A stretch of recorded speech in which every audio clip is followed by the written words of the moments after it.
Martin Luther King and High Street, going to Bethlehem Missionary Baptist Church. Did you participate in that? So at first, it was one of those things where I hung with everybody. You know what I'm saying? I was in Park Hill hanging with the Bloods. I was in the Baux hanging with G5. You know what I'm saying? I was everywhere because I was the country cat. Everybody, oh, Cam cool, he the neutral dude. Right?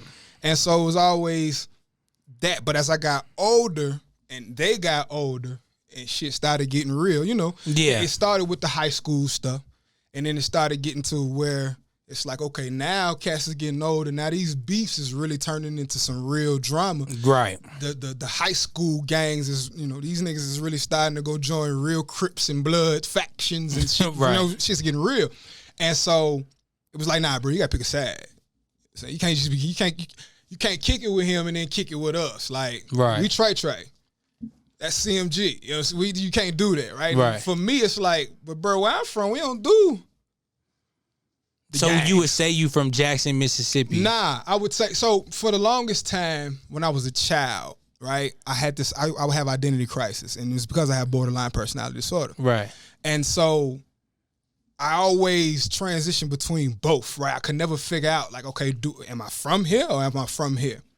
And so as I got older, man, I've been here since I was 16 now, you know? And so I tell people, no, I'm a never native. I'm here. I was born here. I spent most of my time here in between, jumping back and forth. And so, you know, I tell most of the people, most of the time, you'll have this balance where Cass is like, but nah, I seen Cam all the time when we was coming up. But it's like, but when did you see me?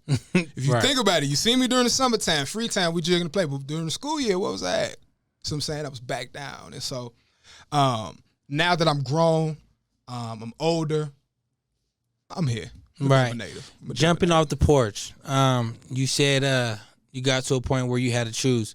Was it a decision that you chose, or was it something that you felt like you really didn't have no choice? Nah, it's always been a choice for me. Always something I choose. I was always taught by my mother, you know, you never give your power to nobody, period. Female, society, drugs, extracurricular activity, nothing. You know what I'm saying? You maintain your power. Now, you can loan your power out, right? Right. And we do that often. You have to loan your power out. What do I mean by that? Hell, if you're in a relationship with a female, you better loan some power out. You dig what I'm saying? Otherwise, you're going to constantly go through drama. You're going to constantly go through shit because there has to be a balance of power. If a job position, if you work a 9 to 5 and you got a boss, you better know how to relinquish some power, even as alphas, because us as alphas, you know, it's hard for us to fucking relinquish any goddamn thing because we think we always right. 9 times out of 10, well, I can't say 9. 8 times out of 10, an alpha is. Why? Because the alpha does the work. Right. To know that they right. I'm not just saying that we fucking right because we right. Nah, alpha gonna be up while you sleep, studying how to get to the correct answer. So when you goofy motherfuckers come and try to challenge, they can cross their legs and know, nah, motherfucker, what I'm saying is this, right? And so I think for me, it's yeah. So that choice of jumping out the porch and jumping into the shit,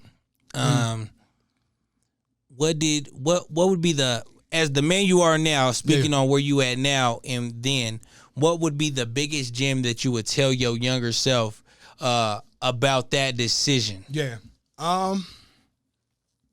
It wasn't necessary. It wasn't necessary. The need to fit in is not that important.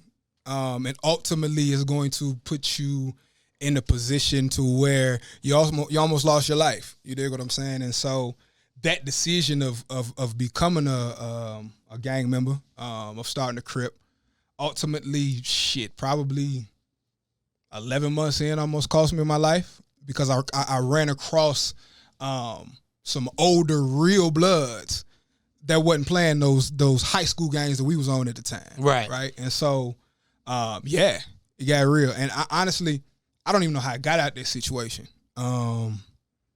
Literally, I don't know how I got out of this situation. I blacked out. I remember getting stomped out by 17 cats and blacked out. Next thing I know, I'm at the crib with my moms. I don't know how, you know what I'm saying? And so I know that's the divine in the ancestors. But that taught me a lesson, you know, then early. And this was 18, 19 years old at that time. It taught me then, hey, this is why they kept you on that porch.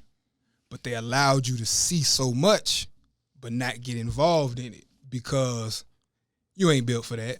You dig what I'm saying? And so I'd be the first person to say, gangbanging was never for me. You dig what I'm saying? Mm-hmm. But because of how I was brought up and who I was, right? So I was brought up boxing.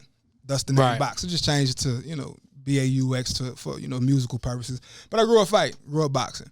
And so it was one of them situations where I didn't necessarily need to join the gang, but I wanted to fit in. I wanted to be like everybody else. Because here there's some that, Here it's big. Yeah. It's big in Denver. Let's just keep it real. It's where you from? You know what I'm saying? What you banging? Like it's almost like it's a small Cali out here, I call it. You feel what I'm saying? A small just that environment. You dig what I'm saying? At least when at least the time I'm talking about. I ain't talking about right now. Maybe not. I'm not as tapped in as I was before, but I'm talking about mid-90s, early 2000s. I'm talking about when the Asbury's was around. I mean, we talking about the burning of the Holly, like during them times, like real shit, the bloody summer, that we had here, that you know about, right? And so I'm talking about when Martin Luther King wasn't so friendly, like that, the dividing line, like you can't just go standing there on that Pizza Hut. Like now you can go kick it at the Pizza Hut. Back then, nigga, you better not be on Martin Luther King with a certain color at a certain time. You feel what I'm saying? That's the dividing line. So, it was one of them things where it was like I was raised not to be a punk. I could fight.